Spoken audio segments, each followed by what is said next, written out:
Hoy tenemos como título La batalla que no podés ignorar, la batalla de todo cristiano que no puede ignorar. Nuevamente, la verdad que es un placer estar acá, seguir creciendo espiritualmente, seguir creciendo en la palabra y poder exponer las escrituras. Qué hermosa lo que era la adoración. A mí se me venía a la cabeza cuán grande es Él. Romanos 11:36 dice que de Él, por Él y para Él son todas las cosas. La gloria es solamente para Dios. Repetimos, la batalla que no puedes ignorar es algo que debemos recordar para lo que nos queda hasta el martes, la semana que viene, recordando la palabra.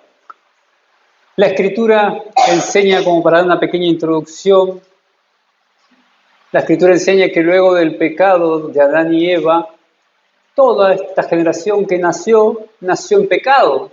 Por lo tanto, como dice el salmista en el Salmo 51:5, en maldad me concibió mi madre, en pecado he nacido yo. Luego vas a Romano, dice que de generación en generación la maldad se fue transmitiendo del hombre en generación y nos tocó a nosotros esa generación en generación. La Biblia enseña que por ese pecado de Adán y Eva nacimos con pecado, nacimos ciegos espiritualmente, nacimos muertos delante de Dios. Y ahí es donde entra Romanos 3:10, dice, no hay justo ni aun uno, no hay nadie que busque de Dios, todos se han desviado, por lo tanto Dios sale a buscar a sus hijos con una gracia irresistible, que es la que predicamos con la doctrina de la gracia, esa gracia de que Dios te va a buscar, Dios te va a salvar por la fe, por la pura gracia. Es hermoso ir memorizando. Efesios 2:8 dice, porque por gracia sois salvos, no por obras, tajantemente, porque somos hechura suya creados desde antes de la fundación del mundo para andar en sus obras, predestinación, y que Él preparó de antemano estas obras por las cuales nosotros vamos a andar como hijos de Dios. Pero repetimos, Dios te va a buscar con esa gracia irresistible. Pero ese pecado, ese fruto del pecado era muerte. Para todos los que nacieron en esta tierra era muerte. Al estar alejados de Dios, no estar con Dios. Por lo tanto, lo único que podía ir a morir por esos pecados era una persona que no naciese con ese pecado adámico. Era una persona que no cometió pecado. Y ese fue Jesucristo, que nació de esa mujer virgen, por lo tanto no inquirió en el pecado adámico, por lo tanto pudo ir a morir por nosotros, el justo muriendo por los injustos. Ese fue Jesucristo hace 2000 años, dando su cruz, dando su sangre en una cruz por el perdón de los pecados. ¿Tenés fe en Jesucristo en esa cruz? Delante de Dios, justificados por la fe, tenemos paz para con Dios. Romanos 5:1. Ese juez, que es Dios, dejó de ser juez, pasó a ser tu Padre. Por lo tanto, tenés el Espíritu Santo, Romanos 8:16, por el cual clamás, Abba Padre. Qué es hermoso ir viendo cómo Dios trabaja con nosotros. La Biblia también enseña en Colosenses 2 que los pecados pasados, presentes y futuros fueron pagados por Cristo Jesús. Pero también enseña que cuando pasamos de las tinieblas a la luz, se produce una lucha en nuestro interior. La antigua naturaleza contra hacer la voluntad de Dios. ¿Por qué? Porque en mi mente están las prácticas que yo hacía y ahora en mi cuerpo está el Espíritu Santo de Dios. 1 Corintios 3:16. Y ahí es donde se produce la lucha del cristiano. Esa lucha que no puede obviar. Esa lucha que siempre va a estar en ello. Esa batalla que nunca va a poder ignorar.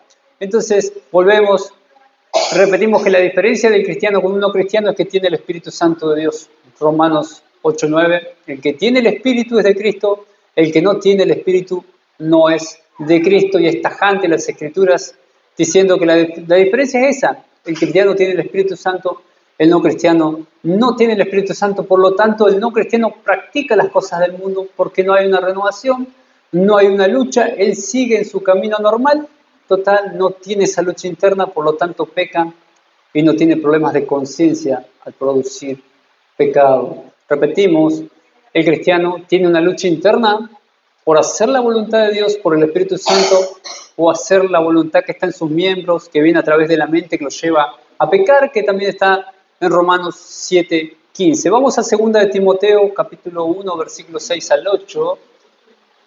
2 de Timoteo, capítulo 1, versículos 6 al 8. Hablando acerca del pecado, del griego es amartía, que nosotros cuando estudiamos teología sistemática, amartiología, es todo lo que con respecto al estudio de la teología sistemática que trata el pecado. Amartía, amartiología. Básicamente el pecado es errar el blanco. Es un arquero, mi esposa me regaló un arco compuesto, y es apuntar a algo y fallar. Tener una dirección, tirar la flecha y errar el blanco. Eso es el pecado. Yo voy en una dirección, la flecha va en una dirección y se me desvía. Busco el camino de Dios y me desvío. Ese es el pecado. 2 Timoteo 1, 6 al 8, años 66-67, el apóstol Pablo le escribe a Timoteo, un joven pastor de la iglesia de Éfeso, y lo insta. Yo me acuerdo de este versículo porque cuando fuimos con el hermano Emanuel a Neuquén, vimos este capítulo que Pablo insta a este joven a que sea valiente, a que se esfuerce, que nadie tenga en poco tu juventud, dice. Tenés que ser un ejemplo, Timoteo. Y insta. Nosotros hicimos 4 puntos que habla Pablo a Timoteo. Luchá la buena batalla, Timoteo. Mantenete firme, Timoteo. Una buena conciencia. No te enredes en los negocios de la vida, Timoteo. Eso es firmeza. Sana doctrina, una vida santa. Huir de las pasiones juveniles. Pablo le dice a Timoteo, Timoteo, huí. Si buscas santidad, una vida piadosa, huí de las pasiones juveniles que van a venir a atacarte. Por otra parte, no andes discutiendo con falsos maestros porque solamente te van a llevar a discusiones. Exhorta Pablo a Timoteo, avivá el fuego del don de Dios que hay en ti, Timoteo. Fíjate tu llamado, avivá ese fuego que tenés de Dios. Y el último punto, protege la sana doctrina, Timoteo. Seguí el ejemplo de Pablo, no te avergüences de Cristo en la fe y el amor, manteniendo una conducta piadosa. ¿Cómo vamos a mantener una conducta piadosa si no aprendemos a luchar con el pecado, a confrontar lo que para Dios es pecado? Dice así, 2 Timoteo 1:6, por lo cual te aconsejo que avives el fuego del don de Dios que está en ti, Timoteo, por la imposición de mis manos. Porque no nos ha dado Dios un espíritu de cobardía, sino de poder, de amor y dominio propio. Tenés el Espíritu Santo dentro tuyo, Timoteo. Tenés que tener dominio propio para saber qué es el pecado y cómo tratar con él. Por lo tanto, no te avergüences de dar testimonio de nuestro Señor, ni de mí, preso suyo, sino participa en las aflicciones por el Evangelio, según el poder de Dios, que dice el versículo 9, quien nos salvó y llamó, ¿con qué? Con un llamamiento santo. Si Dios te llamó con una gracia irresistible, te llamó para una vida santa, no para que vos hagas lo que vos quieras. No conforme a nuestras obras, sino según el propósito suyo y la gracia que nos fue dada en Cristo Jesús antes de los tiempos de los siglos. Timoteo, tenés que esforzarte, ser valiente, dominio propio, amor, fe.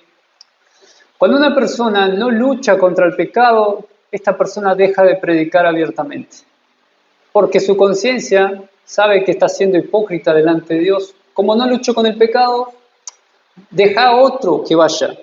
Cuando una persona no lucha contra el pecado, se empieza a apagar lentamente y se empieza a endurecer con Dios, se empieza a endurecer en la relación con Dios, se empieza a endurecer con la palabra de Dios. Una vuelta un muchacho me dijo que le incitaba a hacer una actividad eclesiástica. No, decile a otro porque yo estoy en pecado. Eso me dejó impactado porque ¿qué es la vida del cristiano sino buscar santificación? Buscar a Dios continuamente. No quiero hacer esto en la iglesia porque estoy en pecado. Eso básicamente me dejó medio exhorto al ver que Dios siempre, si te llamó a una vida para santificación, no para estar en 2 lugares, no para ser tibio o frío o caliente. Entonces, repetimos, la persona que no lucha contra el pecado es una persona que no entendió que el llamado de Dios es a la santificación, a que cada vez te apartes más para Dios y que seas cada vez más parecido a Cristo, Romanos 8. Por lo tanto, llamados a la santificación, aviva el don de Dios que ha puesto en ti. Debemos luchar ferozmente contra el pecado para seguir el camino de la santificación. ¿Cómo vamos a avivar el don de Dios si no es luchando ferozmente contra el pecado que habita en nosotros, contra el mundo, contra la carne y contra el diablo? Esa es la lucha que un cristiano no va a poder evitar. Lamentablemente no puede evitar.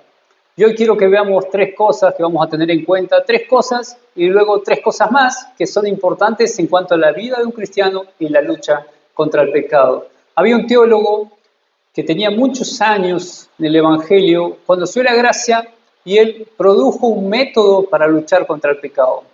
Ahora vamos a hablar de este teólogo y de ese método, pero él decía, primero tenés que reconocer el pecado, ¿sí? Reconocerlo y confesar tu pecado. Tienes que darte cuenta que no sos santo, que la naturaleza caída tenés adentro, te lleva a pecar, tenés que reconocer y confesar tu pecado. Segundo punto, reflexionar lo que produce el pecado en tu vida. Sea el pecado que sea, reflexiona qué está produciendo en vos ese pecado, te está separando de Dios. Y el tercer punto que hablaba este teólogo, son armas para contraatacar. ¿Sí? Yo no puedo vivir una vida cristiana luchando contra el pecado si me quedo quieto, me quedo inmune. No, el pecado me va a pasar por encima.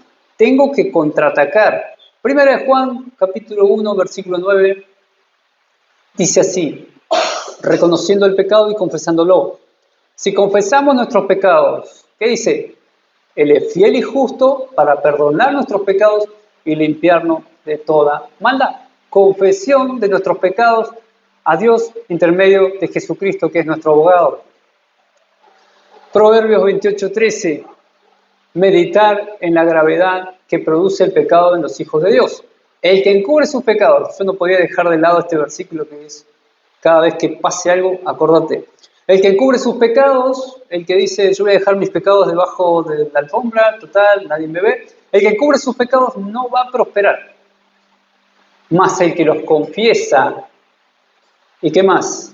Y se aparta, alcanzará misericordia.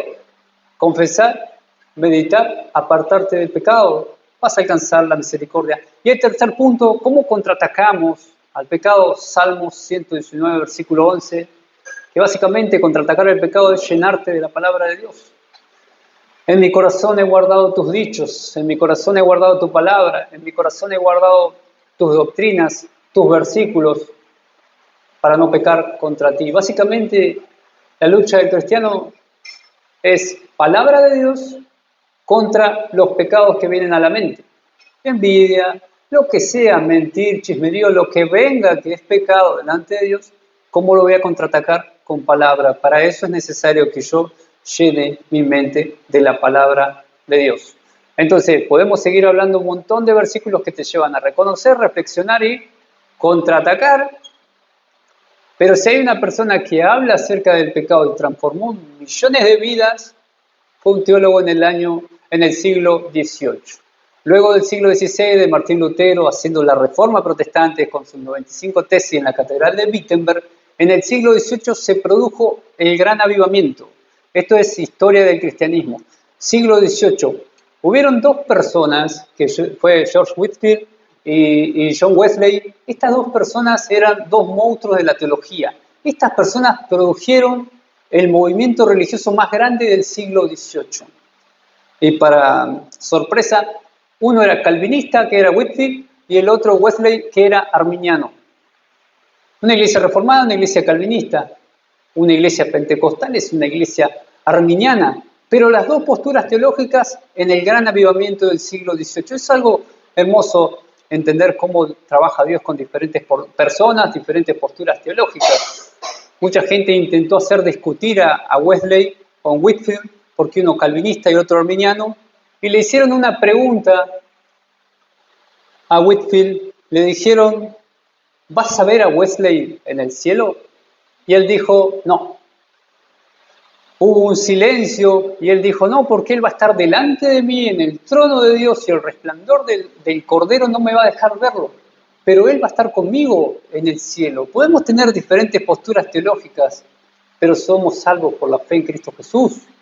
Eso es lo hermoso de entender que no es una cuestión de andar discutiendo por posturas teológicas.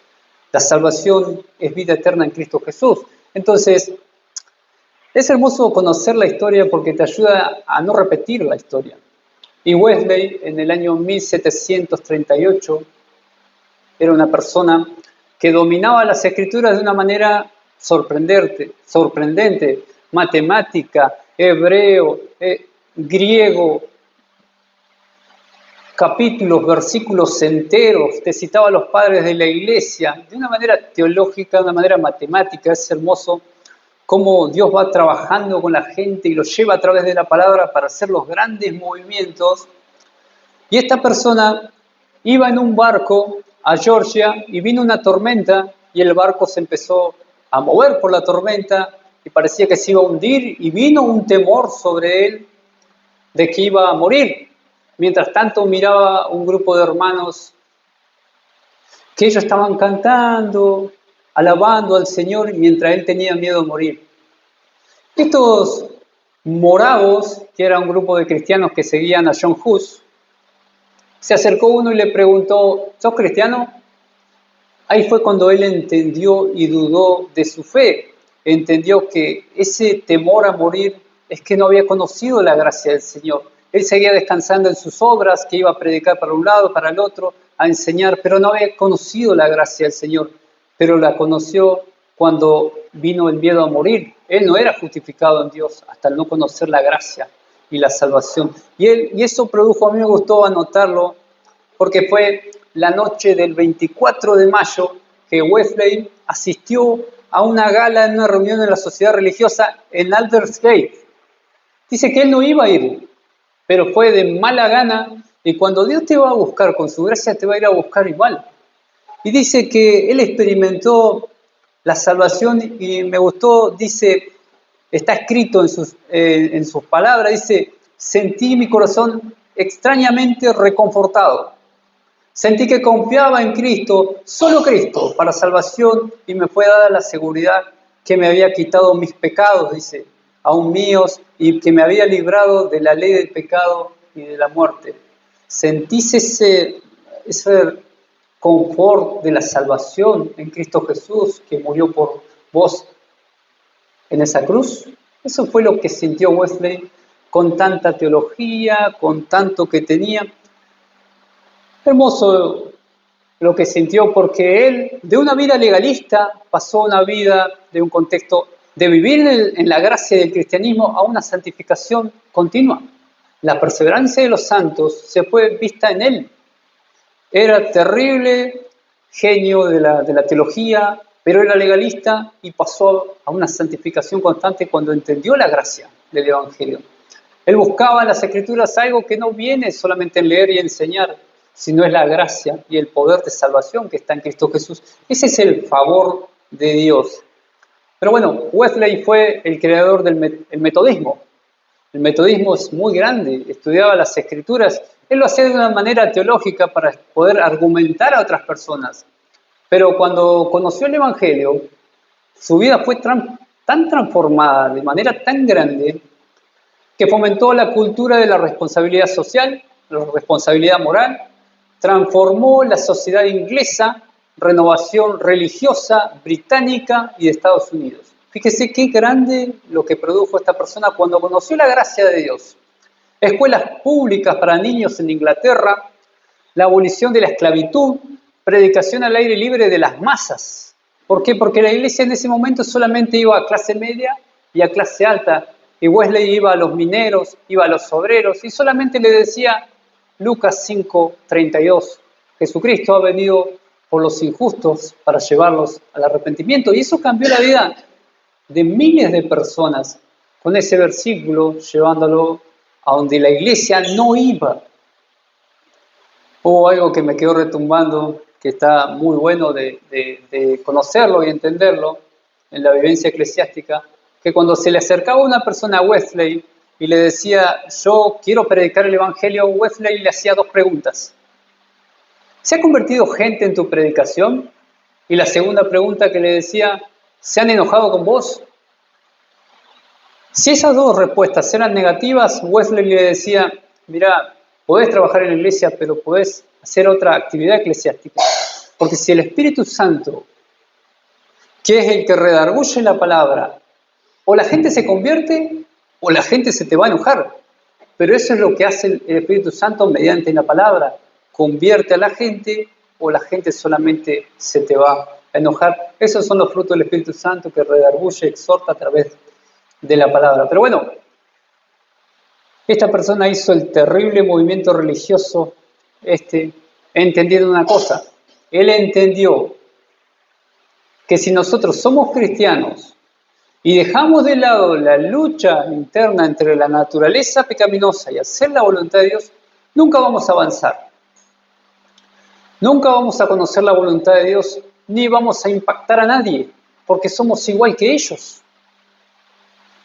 Filipenses 2:14 dice, ustedes tienen que ser luminares en una sociedad que está en decadencia, una sociedad que está podrida, con una ética y moral que avergüenza. Filipenses 2:14 dice, haced todo sin murmuraciones y contiendas, para que seáis irreprensibles, sencillos hijos de Dios, sin mancha en medio de una generación maligna y perversa, en medio de la cual resplandece como luminares en el mundo, asidos de la palabra de vida. ¿Cómo vas a hacer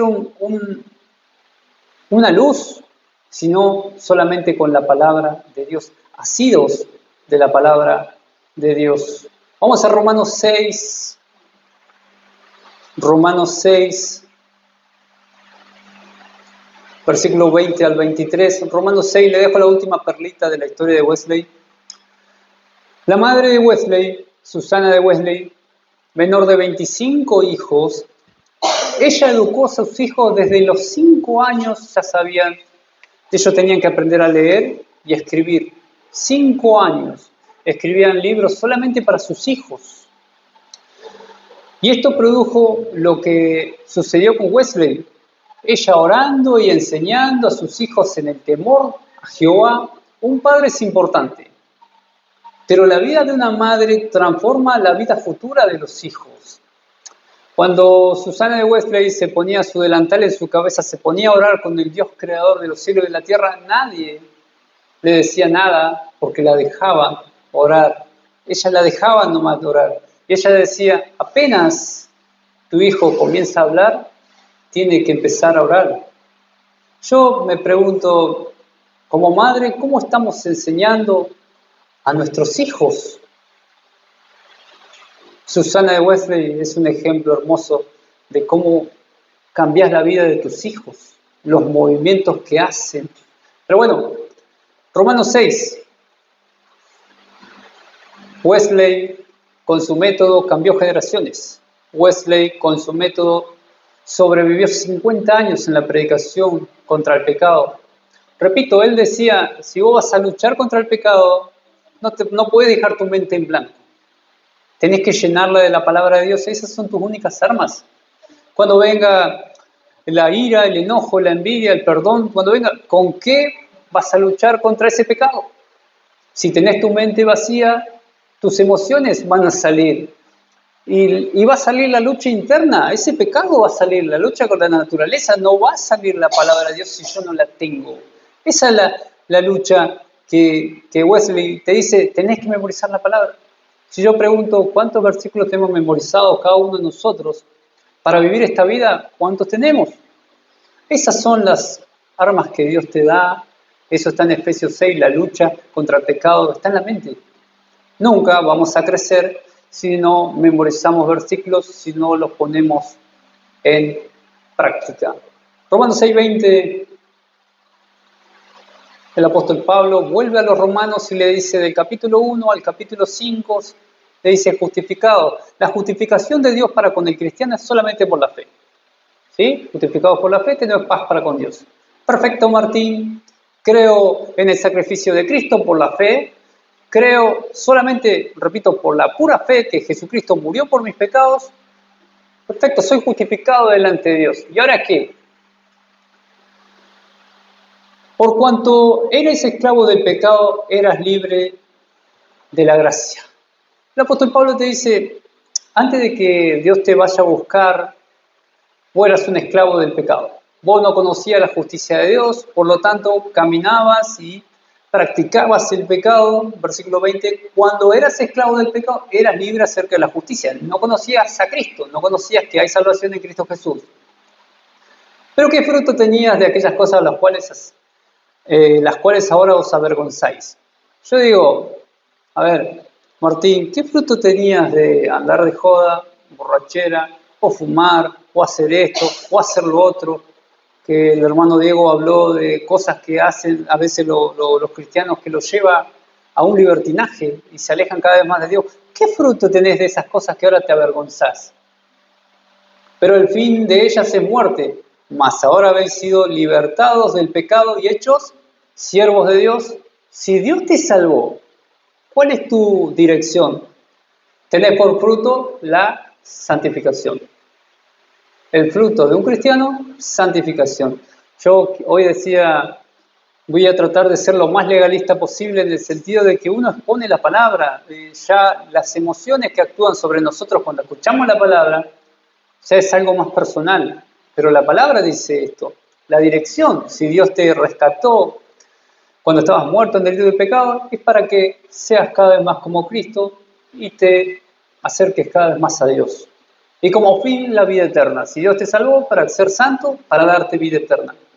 Porque la paga del pecado es la muerte, mas la dádiva de vida, el regalo de Dios, el don de Dios es la vida eterna en Cristo Jesús. Esa es la vida del cristiano. Su meta es la santificación. Antes eras esclavo del pecado, ahora sos libre, tenés el Espíritu Santo, pero volvemos, repetimos, vamos a tener esa lucha contra esa naturaleza pecaminosa que habita dentro nuestro, pero la meta siempre va a ser la misma, la santificación, porque la paga del pecado es muerte. Yo les dije, si hay algo que me gustaría que memoricen para que les va a servir, reconocer el pecado, ¿sí? Reflexionar en el pecado, que es lo que produce, y el contraataque contra el pecado. Y yo quiero que también entendamos tres cosas más, que hay veces que no se enseña esto y entonces el cristiano anda a los porrazos, a los ponchazos, que tratando de buscar santidad y se golpea porque hay reglas básicas de la amartiología que nos enseña. La primera regla básica, que la explica muy bien el apóstol Pablo, dice que ese pecado que está dentro tuyo, producto del pecado adámico, va a estar hasta que te mueras. Hasta que te mueras vas a luchar contra el pecado y viene el pecado. Y hasta que vos te mueras en la perfección, en la glorificación, ahí te vas a ser libertado de ese pecado que te lleva cada vez más a alejarte de Dios. El segundo punto, repetimos, hasta que te mueras vas a tener esa lucha interna.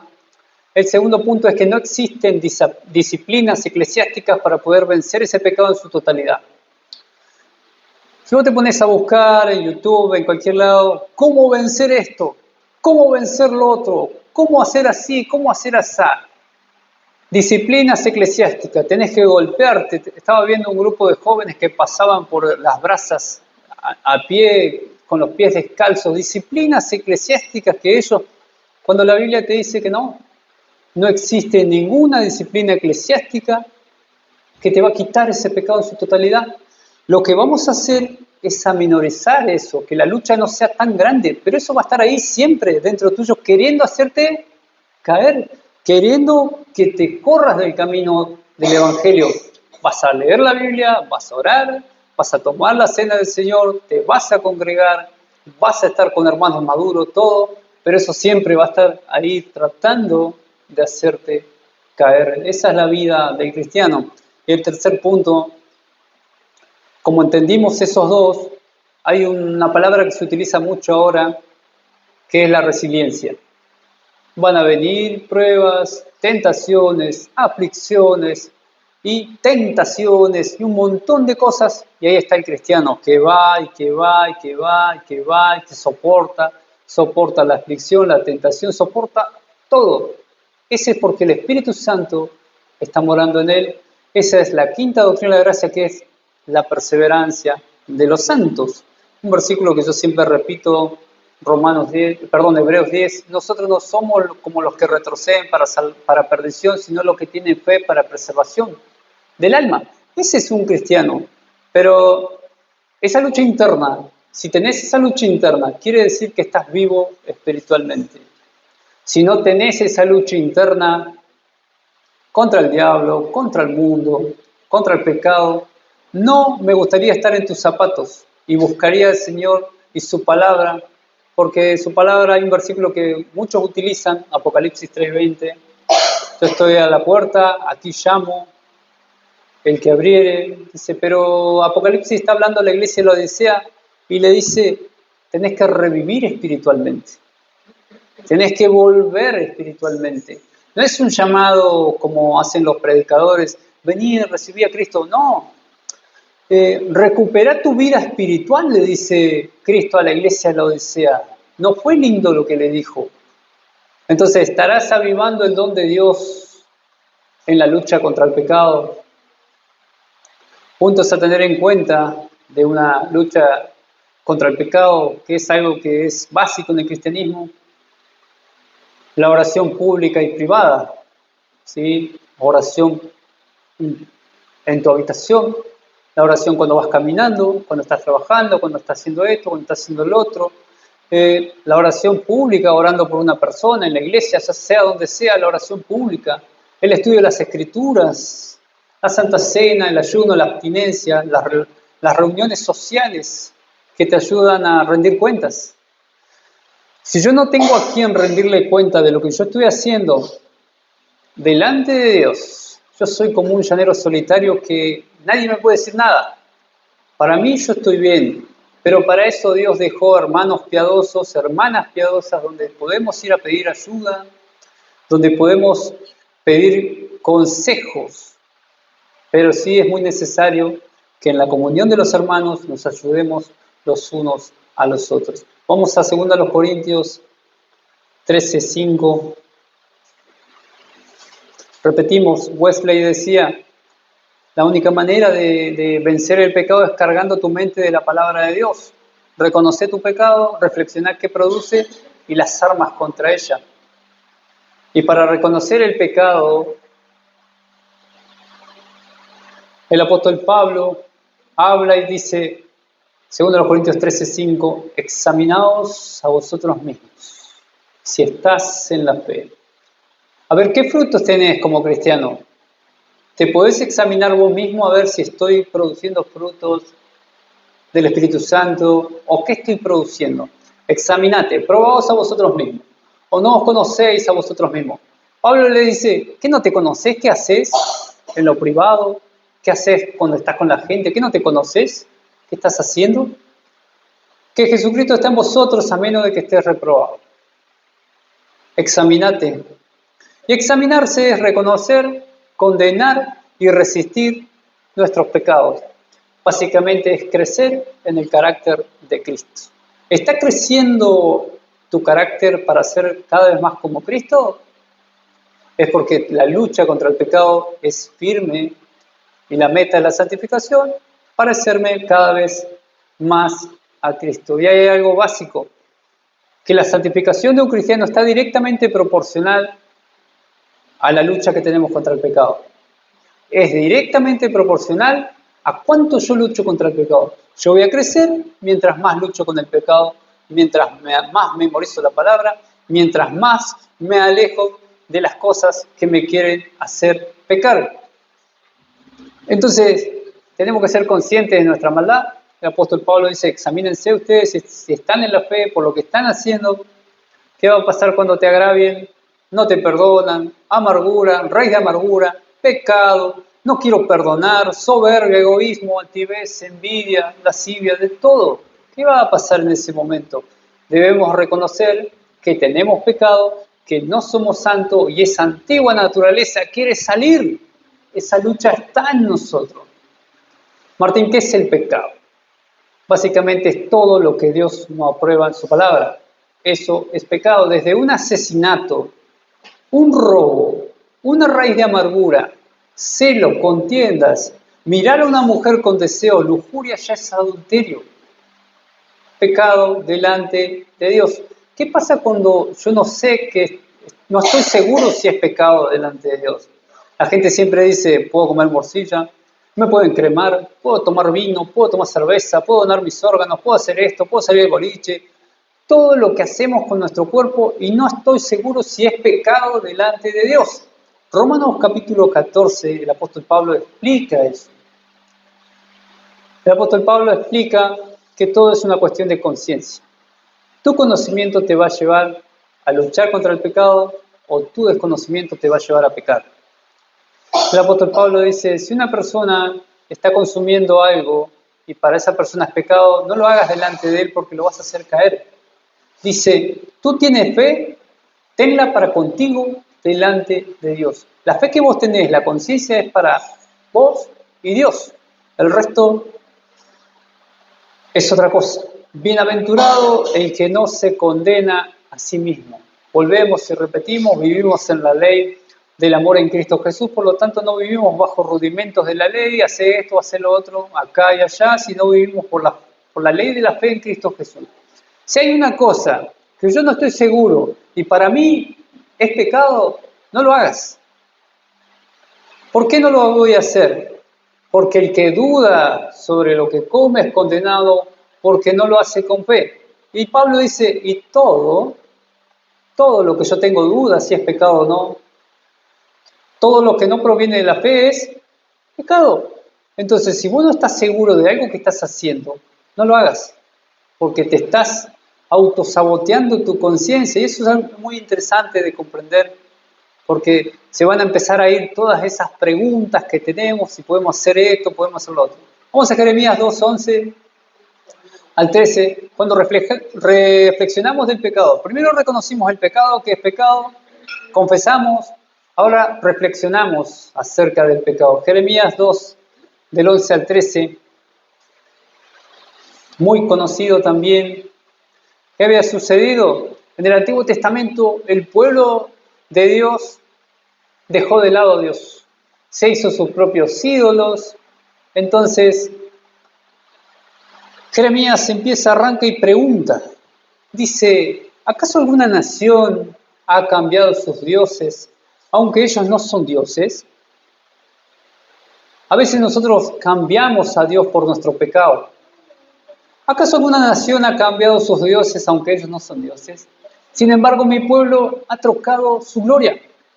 Mi pueblo ha trocado su gloria para lo que no aprovecha. Mi pueblo está haciendo cosas que lo alejan de mí. Mi pueblo está pecando. Espantados cielos sobre esto y horrorizados, desolados de gran manera, dice Jehová, porque dos males ha hecho mi pueblo. Me dejaron a mí, fuente de agua viva, dice. Y segundo punto, cavaron para sí cisternas rotas que no retienen agua. El pecado, si vos no reflexionás, te lleva a alejarte de Dios y creer buscar satisfacción en otra cosa que no sea Dios. Estás cavando una cisterna que no retiene agua. Por lo tanto, siempre vas a tener esa sed y siempre vas a estar buscando otra cosa que satisfaga lo que Dios va a hacer. Sin querernos, empezamos a vivir una vida de espaldas a Dios, buscando llenar un vacío con pecados, cuando ese vacío solamente tiene el tamaño de Dios. El vacío del hombre tiene el tamaño de Dios, así decía un padre de la iglesia. Entonces, repetimos, hay un vacío espiritual que nos lleva cada vez más a alejarnos de Dios, vivir en pecado y a creer que vamos a satisfacer nuestros deseos en los pecados. La cisterna rota puede ser buscar la dicha, el placer, puede ser el gozo, el nihilismo. Creer que yo puedo satisfacer todos mis deseos y dar sentido a la vida con cosas que no son cristianas, porque yo las ya puedo llamar divertidas, para mí no es pecado. Pero te vas a dar cuenta que esos placeres van a ser temporales, por un rato, pero luego va a volver ese vacío y vas a seguir buscando. Eclesiastés, capítulo 2, versículo del 8 al 10, habla de eso. Porque por eso a veces vamos buscando los placeres de la vida, no sabiendo que es pecado delante de Dios, y nos alejamos cada vez más y cada vez más. Y puede pasar con la pornografía, puede pasar con un montón de cuestiones, con la droga, con el alcoholismo, con un montón de cuestiones. Ese es mi placer.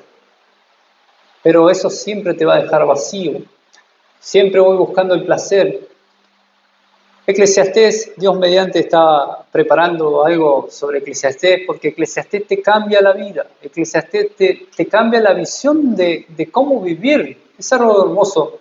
Salomón habla y dice, Salomón, toda la plata, todas las mujeres, 1000 mujeres, sillones de oro, tenía todo el oro que quería. ¿Qué puede pedir Salomón? Contraté cantores estupendos, tanto hombres como mujeres, tuve muchas concubinas hermosas. Repetimos, 1000 mujeres tuvo Salomón. Tuve todo lo que el hombre podía desear. De modo que me hice más poderoso que todos los que vivieron en Jerusalén antes que yo. Y mi sabiduría nunca falló. Todo lo que quise lo hice mío y no me negué a ningún placer. Lo que venía, lo hacía. Pero Salomón, terminás de leer el capítulo, dice, también esto es vanidad y aflicción de espíritu. Vas a seguir buscando tus placeres, placeres, placeres. Todo Salomón, ¿qué se le puede pedir a Salomón? Tuvo todo, probó todo y todo es vanidad y todo es aflicción del espíritu. La única manera de llenar ese vacío es mediante Jesucristo, el Salvador de nuestras vidas. Esa cisterna rota también es, lo más general es el dinero, la búsqueda del bienestar, el dinero, trabajar mucho. Trabajás tanto que no disfrutás tu vida, tenés poder, te sentís importante, pero estás acumulando agua de dinero en algo que se está rompiendo, algo que no te retiene agua.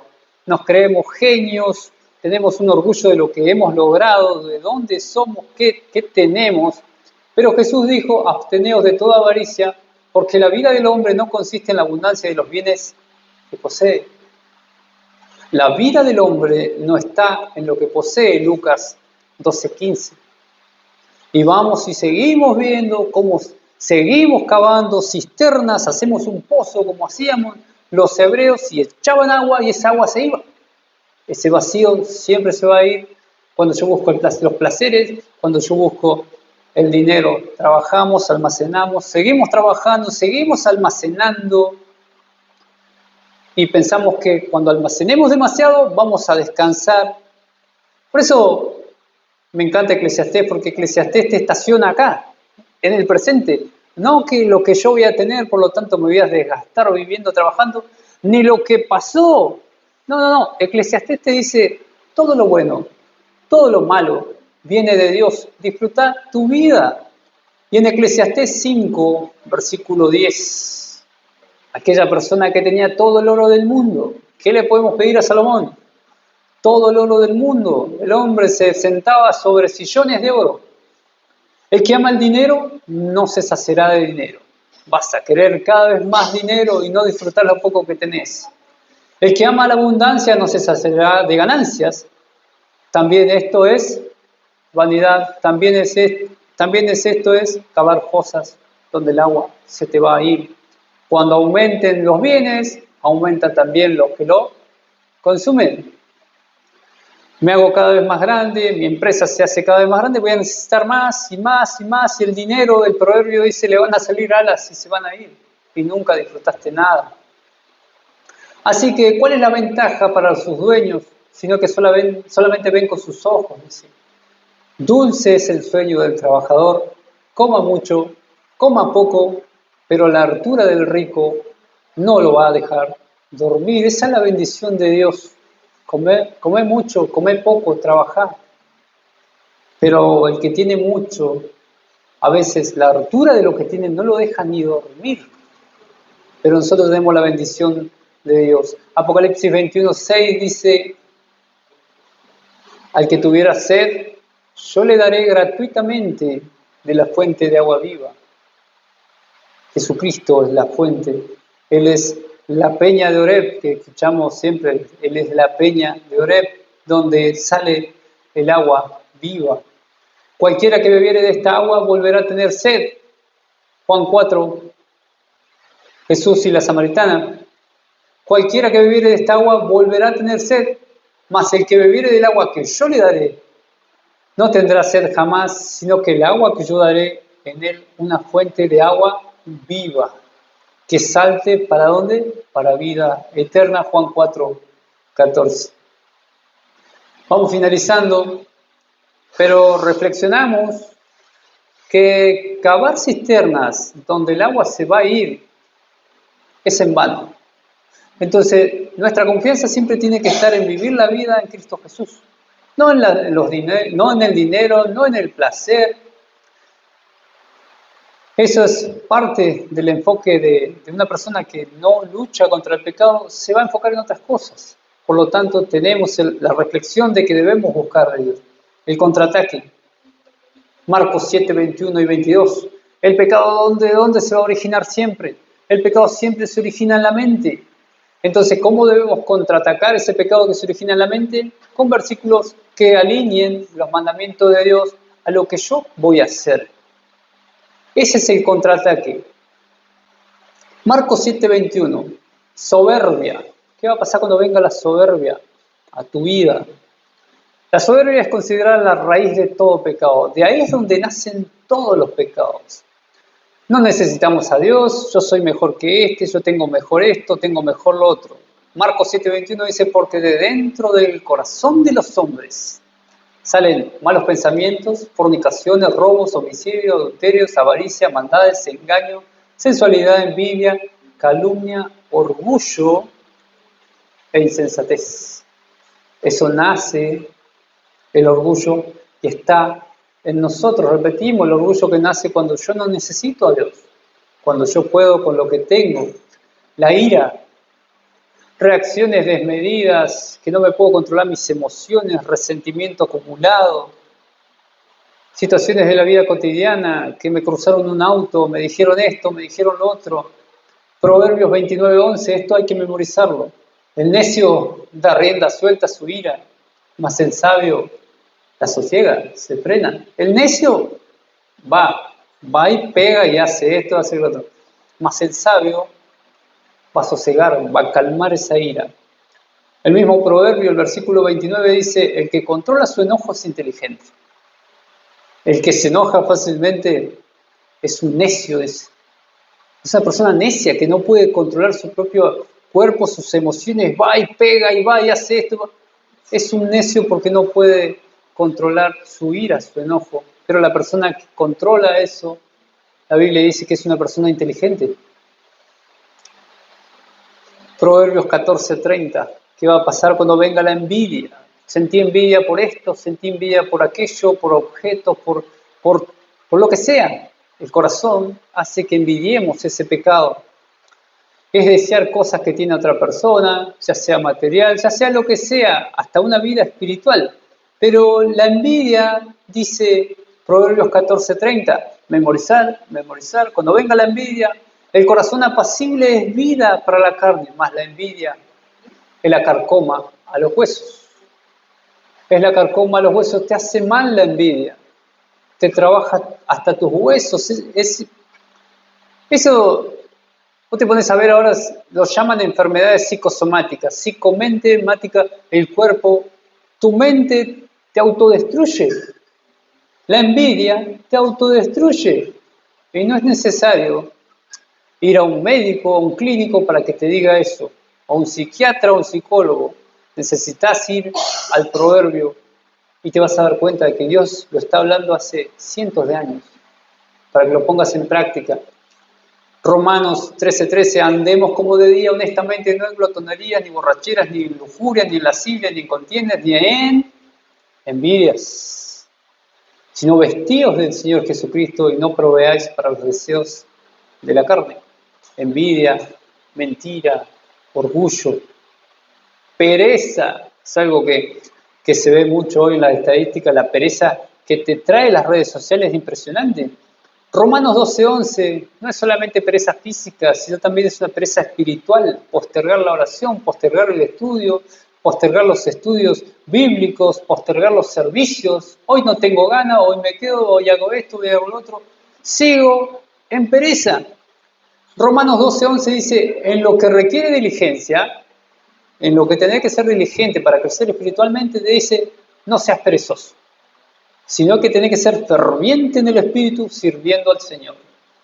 Proverbios 21:25, memorizando, memorizando, memorizando. El deseo del perezoso le mata. El perezoso siempre quiere algo, pero se queda quieto, no hace nada. Porque sus manos no quieren trabajar, dice.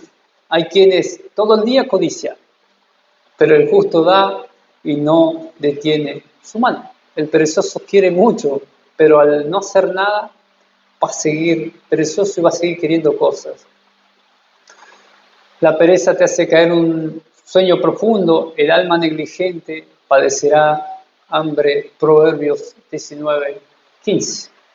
Fíjense cómo Dios tiene un montón de herramientas, un montón de armas para contraatacar en nuestra mente cuando venga ese pecado. Y eso es lo que decía Wesley. Vas a tratar de luchar contra el pecado con tu parte física y no vas a poder hacer nada. Porque la mente no puedes tenerla en blanco. La mente siempre tiene que tenerla trabajando. Había un ejemplo que decía, a ver, no imaginen un elefante rosado. Yo creo que todos están imaginando un elefante rosado. Y él dice, no puedes dejar tu mente en blanco. Luchar contra la envidia. Pone un versículo para luchar contra esa envidia. Si dejas tu mente en blanco, tu lucha va a ser vana. Y vas a seguir, y vas a seguir, y vas a seguir. Y ese método me llamó mucho la atención, porque es el método bíblico. La famosa guerra espiritual no es andar tirando sal ni aceite por las calles, sino es entender que esa lucha es contra pensamientos, es contra acciones, es contra sistemas de pensamiento. Esa es la lucha. Mentiras, Éxodo 20, el 8º mandamiento, no mentirás. ¿Debo mentir? No, para Dios es pecado, no debo mentir, por más que diga, son mentiritas blancas, no pasa nada. La Biblia dice, no mentirás. Vamos cerrando ahora sí, el chisme y la discordia, hablar mal de otras personas, juntarse para hablar mal de otras personas, sembrar división en las iglesias, entre amigos, entre hermanos, chusmerío, divisiones, pleitos. Cuando vengan las ganas de armar un pleito, yo me voy a acordar de Efesios 4:29, que dice, ninguna palabra corrompida salga de vuestra boca, sino la que sea buena para necesaria edificación, a fin de dar gracia a los oyentes. Entonces yo, desde ahora en más, voy a empezar a medir mis palabras para no provocar una contienda, una disensión o esparcir un chismerío. El que es perverso provoca contiendas, el chismoso aparta a los mejores amigos, Proverbios 16:28, y el último es, sin leña se apaga el fuego, y sin chismosos se acaba el pleito, Proverbios 26, versículo 20.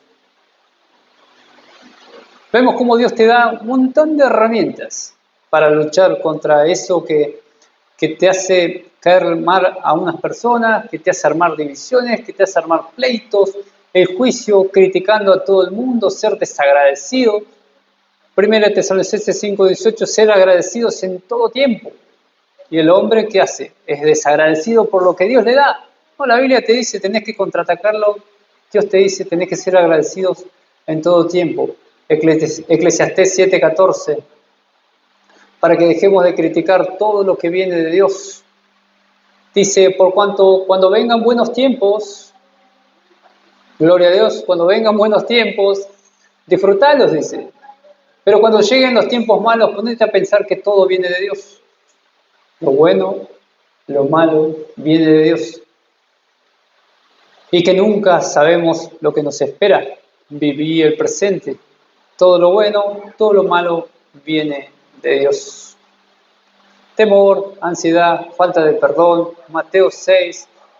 Hay una conexión directa entre perdonar una ofensa y mi relación con Dios.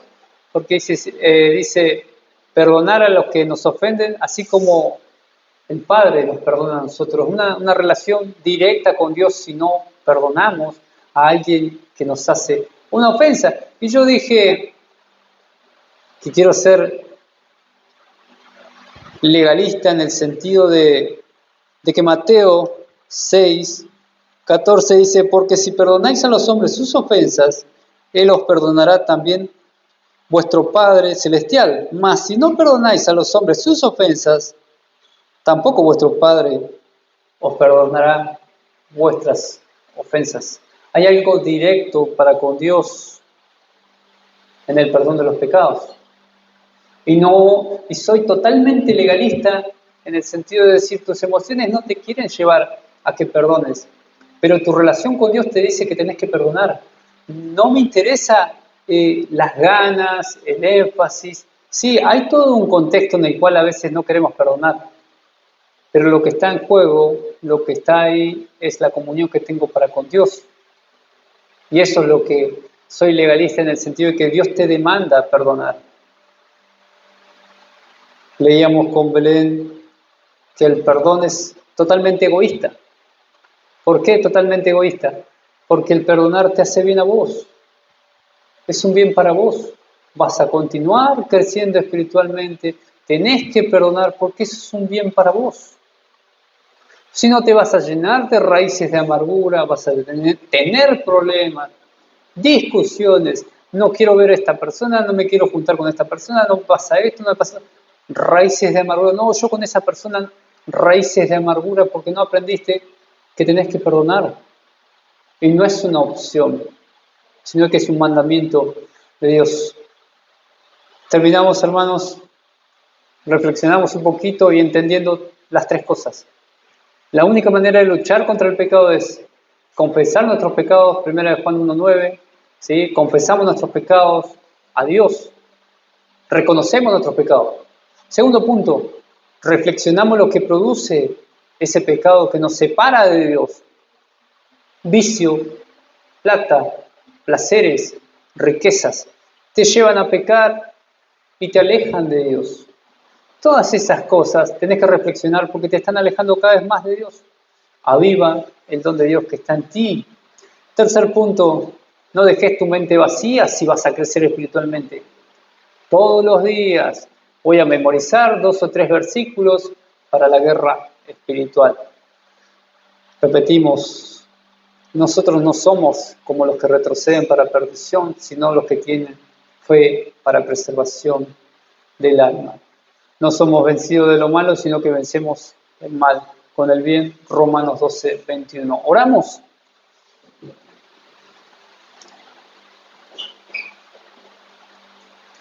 Oramos. Padre, en el bendito nombre de Jesús, primeramente te agradecemos por Jesucristo, te agradecemos por esa sangre en esa cruz, te agradecemos por esa justificación, por la pura fe, Señor, en el sacrificio de Cristo Jesús. Te agradecemos por esa sangre porque tú nos compraste no con oro, no con piedras preciosas, sino con la preciosa sangre de Jesucristo, desde antes de la fundación del mundo. Te agradecemos, Señor, por tu palabra que nos guía, nos exhorta, nos hace entender que vamos a tener una lucha espiritual hasta la muerte, nos hace entender que debemos trabajar la resiliencia, nos hace entender que no debemos tener nuestra mente vacía, sino llenarlo con la palabra de Dios, y la guerra espiritual es contraatacar cualquier pecado que venga, cualquier pecado que asome a nuestra mente, y entender, así como entendió este teólogo, que yo no puedo mantener un pecado en mi mente más de un minuto. Voy a confesar mi pecado, voy a reflexionar sobre lo que produce y voy a contraatacarlo con un versículo, que es la voluntad de Dios. Te agradecemos, Señor, por tu palabra, te agradecemos por cada uno de los hermanos, te agradecemos porque tu Espíritu Santo nos lleva a toda verdad y justicia, nos hace crecer espiritualmente, para que podamos conocer tu voluntad, que tu voluntad es la santificación. Dejamos esto en tus manos, en el nombre de Jesús. Amén.